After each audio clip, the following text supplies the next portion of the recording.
What if the man who was supposed to love her never wanted her at all? But the man she had never met was the one fate had chosen for her? A biting wind cut across the dusty main street of Cheyenne as Ruby Hatherway stepped off the stagecoach, clutching her small valise like a lifeline. The cold sliced through her thin coat, but it was nothing compared to the sharp sting of the stares she felt from every direction. Young ranch hands elbowed each other and grinned at her generous figure. Older matrons lifted their chins, whispering behind gloved hands as they eyed her worn bonnet and travel-stained dress. Ruby felt each glance like a pinprick, but she kept her back straight. She had survived worse than whispers. She had survived loneliness. 5 long days on a jolting stagecoach had brought her here from Portsmouth, New Hampshire. 5 days of dust choking her lungs, of cold nights, of fear sitting heavy in her stomach. But she did it because she believed she was heading toward a new life. A life with Harold Beckett, the rancher who had written to her asking for a wife. Direct, distant, but promising stability. She stepped down onto Cheyenne soil with trembling hands and tired bones, but also with a flicker of hope. This was the frontier. Anything could happen here. But Harold Beckett was nowhere to be found. Have you ever traveled across a continent to meet someone who promised you a future, only to arrive and find empty air where your life was supposed to begin? Have you ever felt the eyes of strangers measuring your worth and finding you lacking before you even spoke a word? Ruby stood at the stage station for nearly an hour, her valise at her feet, her heart sinking deeper with each passing minute. People came and went, wagons rattled by, but no one approached her. Finally, the station master, Seth, a wiry man with kind eyes, walked over. "Miss, you waiting on someone?" he asked. "Yes, sir," Ruby said, trying to steady her voice. "Harold Beckett. He was supposed to meet me." Seth frowned and scratched his jaw. "Don't know him, but I can ask around." Ruby nodded, though worry pressed at her ribs. What if Harold had seen her from afar and changed his mind? What if he had decided she wasn't what he wanted? A big woman, plain-faced, not delicate like the girls men tripped over back east. As the sun dipped lower, the truth settled in her chest like a stone.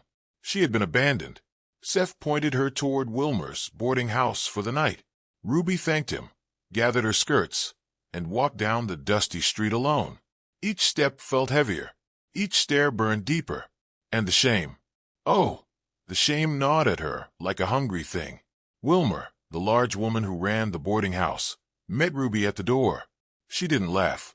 She didn't judge. She simply looked Ruby up and down with a softness in her eyes. "Evening, dear. Need a room?" Ruby swallowed the knot rising in her throat.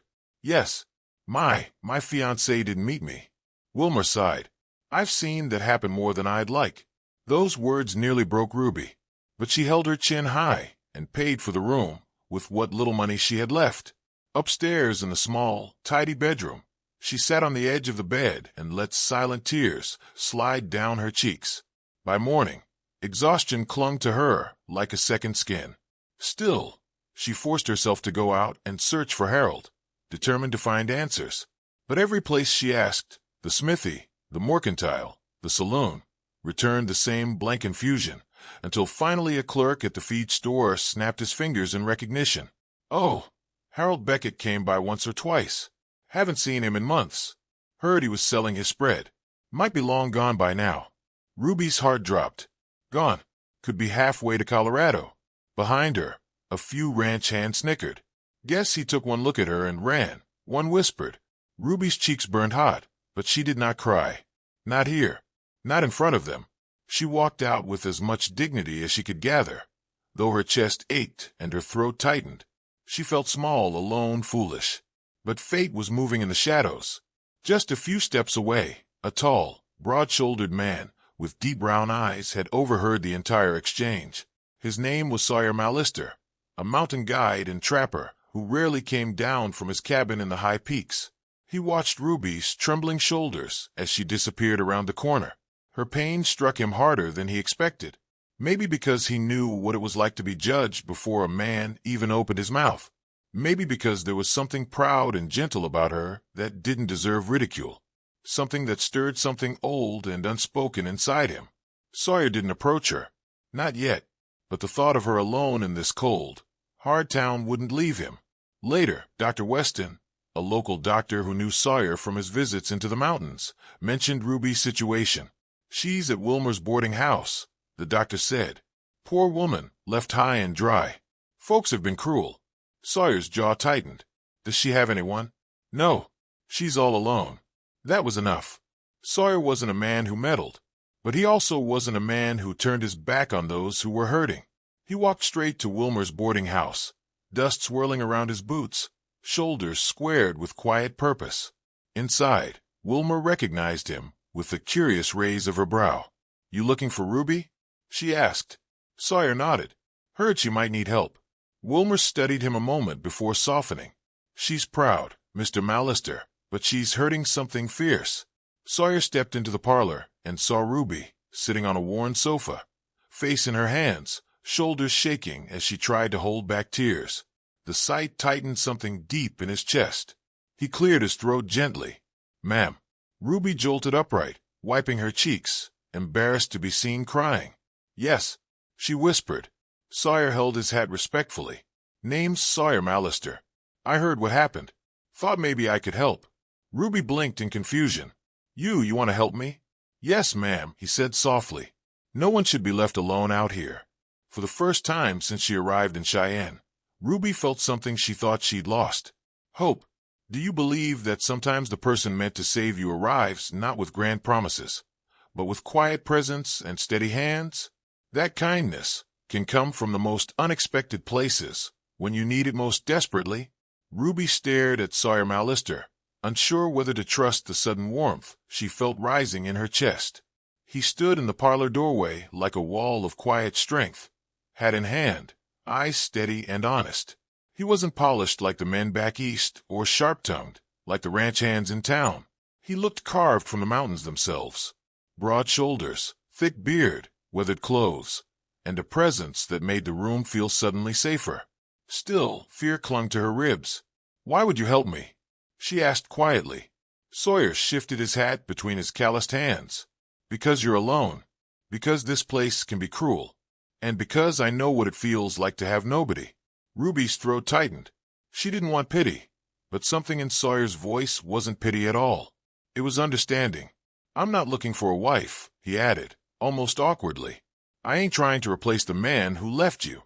But I've got a cabin in the mountains. It's safe, warm, and quiet. You could stay there for a bit, just until you figure out where to go next." Her heart thudded. A cabin with a stranger. It was frightening. But what were her choices? She had a handful of coins left, no job, and no family to write to. Staying in Cheyenne meant more stares, more whispers, and more painful reminders that Harold Beckett had abandoned her. Still, she lifted her chin. "May I think about it until morning?" Sawyer nodded. "I'll be at the livery at sunrise. If you come, I'll take you with me. If you don't, I'll ride out." He tipped his hat and left, his heavy footsteps echoing down the hall. That night, Ruby barely slept. Her mind spun through every possible fear. What if Sawyer meant to harm her? What if she couldn't handle life in the mountains? What if she made the wrong choice again? But beneath all that fear was something else. A small ember of belief that maybe, just maybe, not everyone wanted to hurt her. At dawn, she packed her valise with trembling hands. By the time she reached the livery stable, Sawyer was tightening the straps on a mule. He looked up as she approached, chest rising in a silent breath of relief. "You sure?" he asked. Ruby nodded. "I'm ready." Their journey began with slow steps, the horses carrying them out of Cheyenne and toward the open plains. The morning sun painted the land gold. Sagebrush rolled like waves. The wind smelled of pine the closer they climbed toward the mountains. Sawyer rode slightly ahead, glancing back every so often to check her pace. Ruby had only ridden a handful of times, and nerves made her grip the saddle tighter. Still, she pushed forward, determined not to appear helpless. Around midday, they stopped near a small creek. Ruby helped gather kindling and tried to busy herself, but she couldn't shake the weight of their silence. Sawyer wasn't rude, just quiet, like a man who didn't waste words. She finally asked, "Why do you live so far from town?" Sawyer looked up from the fire he was building. "Town life never suited me. Too many people trying to measure each other. Up in the mountains, A person is just a person. No gossip. No sneers. Ruby swallowed hard, understanding too well what he meant. They camped beneath a canopy of stars that night. The sky stretched endlessly above them, and Ruby felt small in a way that wasn't painful, just humbling. She fell asleep to the crackle of fire and the soft murmur of the wind. By the next afternoon, Sawyer's cabin came into view, nestled between tall pines with smoke rising softly from the chimney. It looked like something out of a story. Simple, sturdy, warm. "This is home," Sawyer said. He helped her down from her horse, and for the first time in days, Ruby felt her fear loosen. Inside, the cabin smelled of pine and wood smoke. Sawyer showed her the small spare room. "You can stay here as long as you need," he said. Ruby touched the smooth wooden frame of the bed. "Thank you, Sawyer." Weeks passed. Ruby learned to chop firewood without losing her balance, carry heavy buckets from the creek, and mend clothes with steady hands. Frontier life was hard, but it demanded a strength she discovered she had. Sawyer watched her quietly, never staring, never judging, always seeming almost surprised at her determination. One morning, he set a rifle in her hands. "You need to know how to protect yourself. Everybody does out here." Her first shot startled her so badly she yelped. Sawyer chuckled, not unkindly. "You'll get it," he said. And she did. Evenings were the hardest. The world outside turned quiet, and the cabin felt smaller, warmer, almost intimate. They shared stories. Ruby about her life in Portsmouth, Sawyer about the lonely years he'd spent in the mountains. They grew closer without meaning to, without trying, without even knowing it was happening. But the world outside hadn't forgotten Ruby. One night, a trapper named Clem knocked on the cabin door. Sawyer welcomed him with a cautious nod. Clem's gaze drifted to Ruby. "Didn't expect to see a woman up here. Folks in Cheyenne are still talking about that mail-order bride who got left behind." Ruby stiffened. Heat crawled up her throat. Clem noticed the way Sawyer's jaw tightened. Sawyer stepped closer to her. "Her name is Ruby," he said, voice low and firm. "And this is my home. You'll treat her with respect." Clem lifted his hands. Didn't mean no harm, but the damage lingered in Ruby's chest long after the man left the next morning. She sat outside on the cabin steps, staring at the trees. Sawyer joined her quietly. "You ain't what they say," he murmured. "Not one bit." Ruby blinked fast, her throat tight. "Then what am I?" Sawyer looked at her then, fully, deeply, like seeing into her heart. "Stronger than they'll ever know." Ruby didn't speak. She didn't need to, because for the first time in her life, she believed it. And for the first time in his life, Sawyer Mallister realized he didn't want to live alone anymore. Have you ever discovered that the person you thought you were doesn't match the person you're becoming? That sometimes you need someone to see your strength before you can see it yourself? Winter arrived in the mountains with a sharp bite. Snow piled high against the cabin walls, and icy winds rattled the windows. Ruby had grown stronger, steadier, and more confident over the months, but nothing prepared her for the sudden fear that struck one bitter night. Sawyer collapsed in the snow outside while chopping wood. Ruby heard the thud and rushed out, her heart pounding. She found him on his knees, breath shallow, face burning with fever. Panic slammed into her chest. "Sawyer!" She struggled to drag him inside, her arms trembling with effort, but she refused to give up. She got him onto the bed, his skin hot as fire, his breath uneven. The fever took hold fast. He mumbled things she couldn't understand, tossing under the blankets. Ruby soaked cloths in cold water, pressed them to his forehead, whispered to him, prayed for him. She barely slept for 2 days. On the third morning, Sawyer's breathing worsened. Ruby knew she couldn't wait any longer. She saddled the horse herself, hands shaking, fear clawing at her, and rode through freezing wind to find Dr. Weston in Cheyenne. The doctor rode back with her, battling the storm as Ruby's teeth chattered with worry. When they reached the cabin, Sawyer was barely conscious. The doctor tended to him, his expression grave. "The fever is strong," he said. "Keep him warm. Keep him drinking. The rest is up to his strength." Ruby didn't leave Sawyer's side. She fed him broth, held his hand, hummed softly when he shook with chills. There were moments she thought she'd lose him, moments when his breath hitched and his eyes didn't recognize her. But Ruby refused to let go. "You're not leaving me," she whispered against his hand. Not after everything. Then one early morning, Sawyer blinked awake. His eyes were clearer, his voice rough. "You stayed," he whispered. Ruby broke into tears of relief. "Of course I stayed. Where else would I be?" He reached up, touching her cheek with weak fingers. His touch was gentle, aching, full of something he hadn't dared to say.